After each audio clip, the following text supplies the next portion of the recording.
para jush do paraqesim një fenomen të jashtëzakonshëm që ndodh në Gaza. Dëshira me këtë paraqitje është për t'tregu dy gjëra shumë të rëndësishme. E para, kujdesin e madh që ka populli palestines për të mësuar edhe në këto rrethona të jashtëzakonshme. Shifni çfarë shkolle janë shem këtë shkollat në Palestinë, në Gaza, falni. S'ka mbet shkollë e cila është e përshtatshme për të mësuar atje. Megjithatë, do të shihni kushtet. Megjithatë, insiston stafi arsimdhënës edhe prindërit që me vazhdu shkollimi dhe arsimimi i fëmijëve në Gaza. Shefa kushtet e shkollës. Do thotë s'ka dritare, s'ka mbet. Kjo është një pjesë shkollave që kanë mbet bara muret kanë mbet. Se realisht në shumicën e Gazës as kaq nuk ka kushte. Për dëshmuar edhe njerë praktikisht se populli palestines është i dhënë pas diturisë, pas shkencës, pas mësimit. Stafi arsimdhënës është në shërbim të popullatës edhe në këto kushte ata vazhdojnë me mësu. Pse? Sepse një popull pa marrë parasysh çfarë kushte të vështira jeton, krejt mundet me i toleru, ama ignorancën nuk mund me toleru. Dhe ata pa marrë parasysh kushteve të vështirë në cilët jetojnë dhe gjenden, ata i japin rëndësi arsimit edhe merren me arsim. Edhe në këto kushte, edhe stafi, edhe prindrit, edhe fëmijët rrezikojnë, sepse çdo grumbullim i njerëzve në vende të caktuara është cak fatkeqësisht, cak i cili sulmohet nga aeroplanat, nga topa, nga tankset e forcave okupatore sioniste atje. E tani, porosia e dytë çka është nga kjo fotografi, nëse këta palestinezët në këtë vend, në këto situata, në këto kushte të jashtëzakonshme, nuk e lënë mësimin masdore. Parashot pyetja ne, populli jon, shqiptarët, në këto vende tona, sa na i kushtojmë rëndësi dhe vëmendje mësimit, sa stafi arsimdhënës preokupohet, brengoset për nivelin e arsimit në shkollat tona, sa institucionet udhëheqëse, Ministria e Arsimit, Departamentet për Zhvillimin e Arsimin, komunat tona, ata brengosen për me rrit cilësinë e mësimit në shkollat tona, sa prindërit tonë brengosen për nivelin e ulët të fëmijëve në shkollat tona, për mungesën e kushteve, librave, kështu me radhë, dhe fëmijët e tonë sa kanë vullnet ata vetë që me dhonë maksimumin gjatë mësimit dhe leximit dhe mos më mjaftu me nivele ose me nota dobta në fundin e vitit.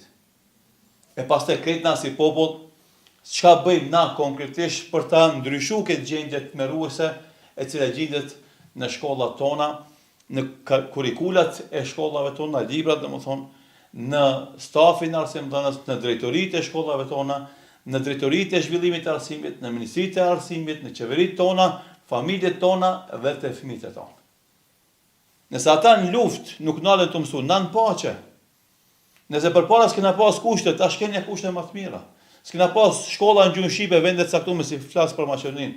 Tani kemi, s'kemi pas libra, tani kemi. Kanë qenë shkollat e ftofta, tani janë ngrofta. S'kemi pas veshmbathje, tani kemi.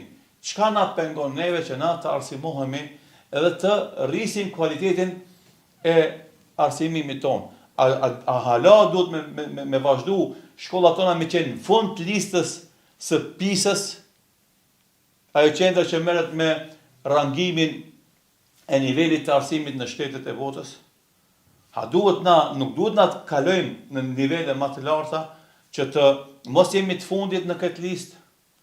Andaj përgjegjësia është e madhe, ne si musliman, ne si shqiptar, e kemi borxh karshi Allahut fillimisht, pastaj kemi borxh karshi historisë të sakrificës së prindërve tanë dhe baballarëve dhe gjyshërve tanë, pastaj kemi përgjegjësi edhe ndaj historisë së ardhme që ne sot t'i përvjellim krahët, të japim mundin, të mendojmë, të gjejmë zgjidhje për të rritur cilësinë e mësimeve tona dhe pastaj nga këtë ky popull, nga këtë këta fëmijë, shkollave fillore, të mesme, fakultete, nxjerrim gjenerata të reja që do e udhëheqin këtë popull nga këto fortuna të mëdha, nga këto valë të rrezikshme drejt Bregdetit të sigurt, në paqe dhe rahati, që të kemi një jetë më të mirë e më të këndshme në këtë botë dhe normalisht Ajo që neve si muslimanë na intereson gjithashtu shumë, është që të shkojmë te Allahu i Madhreshëm duke qenë ai i kënaqur me ne dhe duke qenë edhe na të kënaqur me te.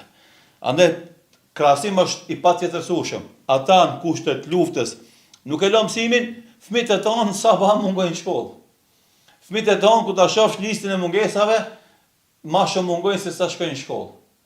Edhe normalisht nuk e problematizon as prindi, as kujdestari i klasës këtë çështje, mjaftohen me një muhabet të rëndomt, kalimsi, por nuk shndrohet në një brengë e cila lyp zgjidhe mos flasje pastaj për nivelin edhe kualitetin e mësimeve që i marrin fëmijët në shkollat tona.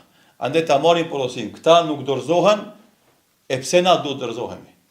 Kjo i bën të mëdhej edhe kam ia sjell lirin këtij popullit. Dashamirësia e tyre, sakrifica, gatishmëria, lidhshmëria e tyre me arsim. Ka mu sjell ditë bardha atyre.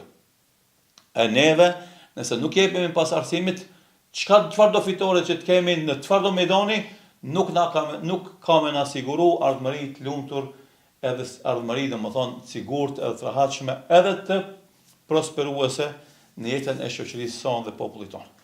Andaj të grisim alarmin, të vetëdijsohemi, të kontribuojmë të gjithë në forma ndryshme që të kujdesemi për cilësinë e arsimit tonë, të ndihmojmë që të bëhet më i mirë, edhe kështu të kontribuojmë për ndryshimin e gjendjes sonë inshallah taala.